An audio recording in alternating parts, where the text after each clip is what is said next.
السلام عليكم ورحمة الله وبركاته. فرحتي عافيماد قبا ندين رجينيا أخيارتا شرفتا كرامة يونا قبضنا كحدا مقالة ينو هودا سو قلينو مقال كان وحرونتي ويهاي مقال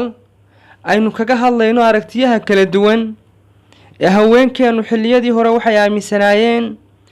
haweenay tilmaamaysa ninkeeda inay ku jeceshahay afar shay inay ku nacab tahay hal shay oo kaliya ay ugu la joogto bal halka shay wuxuu ahaa iyo haweenka imika jooga oo su'aalaha markaynu aragno leeyna soo weydiinayo dhinacay u dhacayaan iyo marka haweenaydaasi arrin ay ninka ku karahsanayso oo imika dumarku ay ka dhigaan waxyaabaha ugu waaweyn ayaa muuqaalku insha Allah inoo xabaarsan yahay aynu guda galno haweenay hore oo haweenkii hore ee dhaqankeenu aadka ugu adkaaya waqti ahaan xilli hore ahaa dadku xilligu intaanay ilbaxnimada saayidka iyo waxyaabahan aanay bilaabmin dumarkeenii hore ayaa waxay tiri iyadoo ka waramaysa ninkayga afar shay baan ku nacabahay bay tiri laakiin hal shay oo kaliya ayaan kula joogaa afarta shay aan ku nacabahay waxa weeyaan bay tiri talaxumadiisa tolxumadiisa tibxumadiisa iyo tayaxumadiisa afarta shay waan ku nacabahay bay tiri talaxumadiisa waa nin talaxun oo taladiisa ma jecli bay tiri waan ku nacabahay tolxumadiisa cidda uu ka soo jeedo tolka u waana waa dad xun oo tolkiisu ma qabtaan markaanu isku dhacno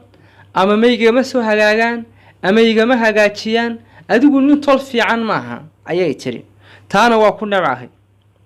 tayaxumadiisana waa ku nacabahay bay tiri maaha nin shaqaysta oo markaas annaka iyo reerka iyo naftiisa intaba u fiican oo qof tayo fiican le maaha bay tiri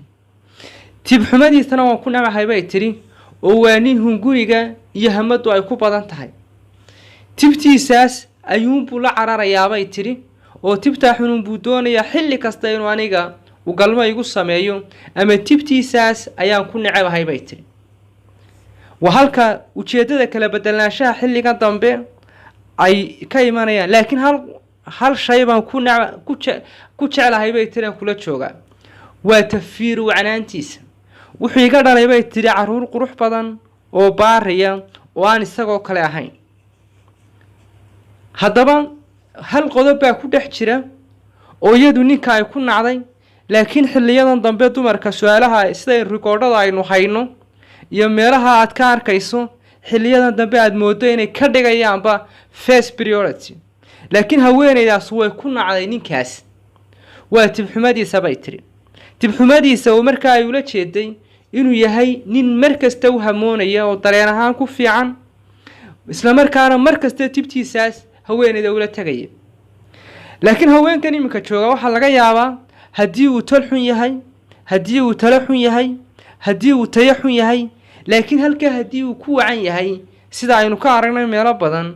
inuu halka ay kula joogto marka farqiga iyo differenceska ugu weyn ee ka dhex jira waxa weeyaan haweenku xilligan dambe waxaad moodaa dhinaca gogosha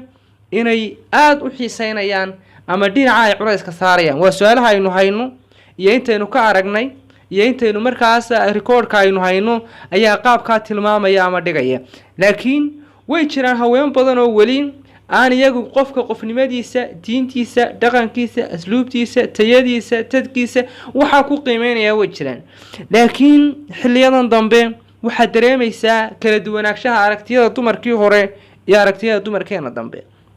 si kastaba ha noqotee intaas aynu ku soo ururaynaa ila si wadaaga bulshadeena kale. Wassalaamu calaykum waraxmatullaahi wabarakaatuh.